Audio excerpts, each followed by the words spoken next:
Virtually everyone who drives a vehicle, from the family car to the largest tractor-trailer, has experienced a close call. That moment when a split-second decision, a skillful reaction, or just plain good luck prevents a disaster from occurring. Whether the close call is a result of roadway conditions, equipment failure, or human error, as a professional driver, you can prepare yourself for these types of situations by developing your decision-making and your defensive driving skills.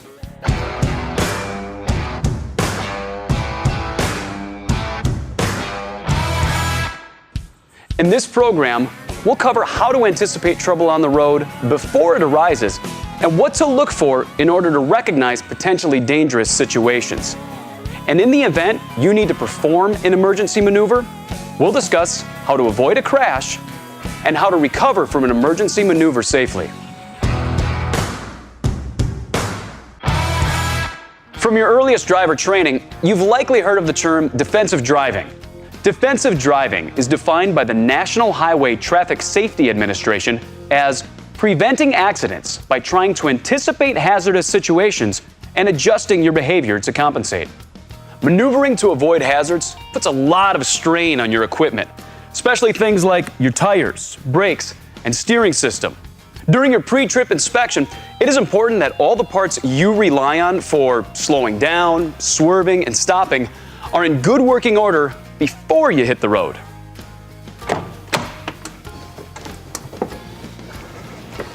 While operating your tractor-trailer, it's critical you remain in the proper driving position with your seatbelt fastened at all times. Keeping both hands on the wheel in the 9 and 3 position will enable you to respond quickly to potential hazards. If you're not wearing your seatbelt, maintaining the proper driving position is virtually impossible during an emergency maneuver because you'd likely be hanging onto the wheel to stay in your seat rather than effectively steering around trouble. And anticipating dangerous situations requires your focus be on the road. Don't let things like your radio, cell phone, or GPS distract your attention from driving. Always maintain a safe distance between your truck and the vehicle ahead of you. Typically, you'll want to allow 1 second for every 10 feet of your truck's length, plus another second when going over 40 miles per hour. So, if your total tractor-trailer length is 70 feet and your speed is 65 miles per hour, you need to allow at least 8 seconds between you and the vehicle you're following. Be aware of your surroundings without becoming too distracted by them. Scan for potential hazards at least 12 to 15 seconds ahead of you and to both sides of your truck. Routinely include your instrument panel in your scan. Take note of things like construction zones, distracted drivers, animals, pedestrians, road debris, merging vehicles, crash scenes, or disabled vehicles.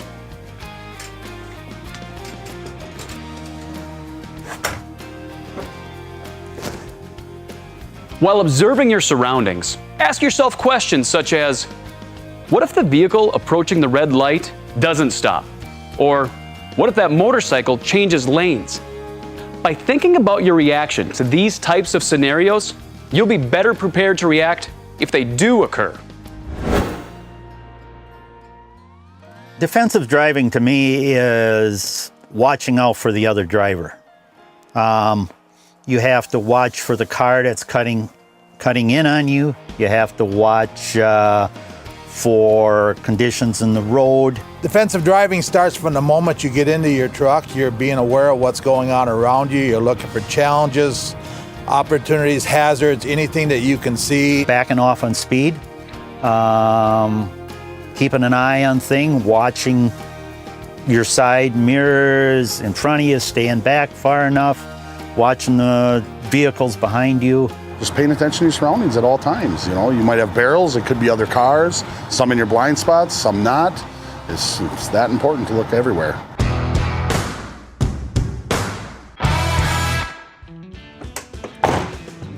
In order to avoid a crash, you'll need to know your escape route before you need to use it.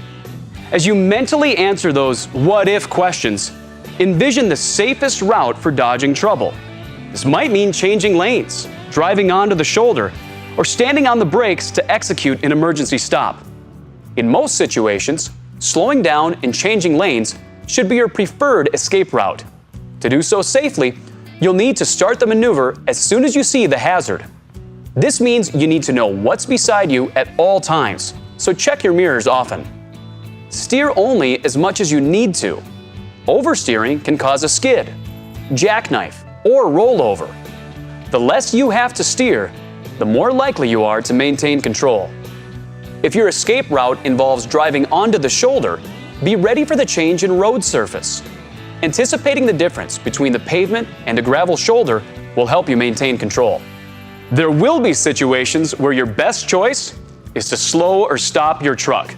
By staying alert and maintaining a safe following distance, you may be able to avoid trouble by simply reducing your speed and being prepared to come to a complete stop. If you have to hit the brakes in an emergency situation, the key is to maintain directional control. Apply steady pressure on your brakes throughout the maneuver and trust your brakes to help you maintain steering control. Entering the oncoming lane of traffic should be your last resort as an escape route. Choosing the oncoming lane is only acceptable in circumstances where you're absolutely certain there is no oncoming traffic and you have no other reasonable alternative. Let's consider some escape routes for 4 common dangerous scenarios. First, evading an oncoming vehicle. If you observe an oncoming vehicle in your lane early enough, flashing your lights and sounding the horn may be enough to alert the driver to notice the danger and return to their lane. If your only option is moving one way or another, steering to the right is the best choice. Even if doing so forces another driver onto the shoulder, moving to the right helps to avoid a head-on collision. By scanning at least 12 to 15 seconds ahead of you, you should see a stationary vehicle early enough to stop your tractor-trailer. If you can't stop, slowing and steering to the right, either to the adjacent lane or the shoulder, is the best escape route, even if it forces another vehicle onto the shoulder. On a multi-lane road, steering into the adjacent lane on the left may be an option as well. But beware of your surroundings. If there's someone in the left lane, you could force that vehicle into oncoming traffic, making a bad situation even worse. If a vehicle is merging onto the highway and the driver doesn't see you or has misjudged your speed and position, it requires quick thinking on your part. Hopefully, your what-if planning can help you avoid this situation. If not, sounding your horn may alert the other driver, giving them the chance to adjust their speed and avoid contacting you. If you have time to apply the brakes, you can try to let the merging vehicle get in front of you. Alternatively, if the adjacent lane is open on your left, you can steer into that lane to give the merging vehicle space to enter the highway. But never swerve into the path of oncoming traffic or force another vehicle on your left into oncoming traffic. A side-to-side collision with a vehicle merging from the right is much preferable to a head-on crash with an oncoming vehicle. What about an escape route when you experience a blowout? Staying alert throughout your trip is key to recognizing the signs of a blowout: sound, vibration, and changes in your truck's handling. A rear tire failure may cause fishtailing, while a front tire failure will usually pull your truck toward the blown tire. Grip the steering wheel firmly so the sudden drag doesn't jerk the wheel out of your hands, and steer to maintain your position in the driving lane. Accelerate carefully to overcome the drag, and unless you're about to collide with something, stay off the brake until your truck slows. Then, when speed and traffic conditions allow, pull off the road safely and stop. Using escape routes to avoid a collision requires planning for the unexpected and thinking ahead. Your goal should always be to maintain control of your tractor-trailer through the entire maneuver. When your only alternative is to use an escape route, be decisive, commit to the escape maneuver, and stay the course. When you're on the road driving, it's always nice to keep an extra eye out for an escape route. You know, a place you can drive, avoiding things that are ahead of you. Maybe you're just not on top of it. When it comes time with the cars in front of you, slow down. You have a way out, a way to avoid it, not be involved in the accident. It's always nice to have an escape route.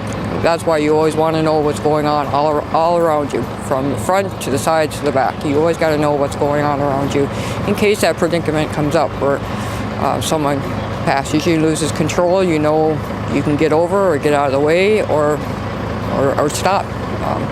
Sometimes slowing down even just to get out of the situation is the best thing to do. You always have to look for an opportunity as to what would I do if there was an evasive mover that I had to make at any time. If a vehicle coming at you would lose a tire, blow a tire, or possibly have a heart attack coming at me and the car's drifting over the center, I have to have a way out. I'm looking for, am I going to ditch it? Am I going to hit the brakes? Can I get over, slow down? What I'm doing at any given moment. Constantly looking for options, and I'm constantly processing information. Whether you're changing lanes, taking your tractor trailer onto the shoulder, or hitting your brakes to avoid a dangerous situation, you have to decide how to most appropriately recover from the emergency maneuver. Successfully executing an emergency maneuver is of little value if you roll over, jackknife, or lose control while attempting to get back on the road. The safest technique in most circumstances is to come to a complete stop. Evaluate your situation and return to the roadway only when it's safe to do so. If the situation requires you to get back on the roadway quickly, slow as much as possible before you make your move. Use your mirrors to see where other traffic is, and then make a decisive but controlled move back onto the road. Be prepared to countersteer to avoid driving into an adjacent lane. When you're safely back on the road, accelerate to join the flow of traffic. If you find yourself skidding after standing on the brakes, quickly steer in the direction you want your truck to travel. But be careful not to overcompensate, as it may cause you to continue the skid, but in the new direction.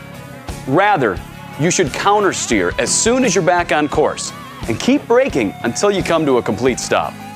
And if you have no choice but to move left into oncoming traffic, do a quick check of your surroundings and get back into your lane as quickly as possible. If you need to pull off the road to regain composure after executing any of these emergency maneuvers, do so until you feel comfortable enough to continue driving. Recovery techniques it's after the fact. Once you've made a mistake or something's happened, now we have to try to maintain our position to not make anything any worse. If we're on the shoulder of the road, we'd have to try to recover ourselves, get back onto the road as safely as possible. The first thing I would do is make sure that you are back to normal. You don't want to be making any rational decisions when you're out there. If something happened, take a minute, take a breath, just relax, and then proceed. In a situation like that, everybody gets a little shooken up. Definitely see if you can find a safe haven within reason, real close. Maybe the next mile or so, get out of harm's way, get off the side of that highway, and get that truck parked. Just double check everything. And in the process of that, that'll give your body time to just relax and come back to normal. If you ask any professional driver about emergency maneuvers and close calls, chances are good you'll hear a personal story. That's because at some point in their careers, most drivers either experience or observe a close call. To keep close calls from becoming crashes, it's imperative you're able to anticipate trouble on the road before it arises and know what to look for in order to recognize potentially dangerous situations. And in the event you need to perform an emergency maneuver, it's important to know how to avoid a crash and how to recover from an emergency maneuver safely. Hopefully, you'll never need to execute an emergency maneuver to avoid a crash. But if you ever find yourself in a situation where you do, you should know how to stay safe out there.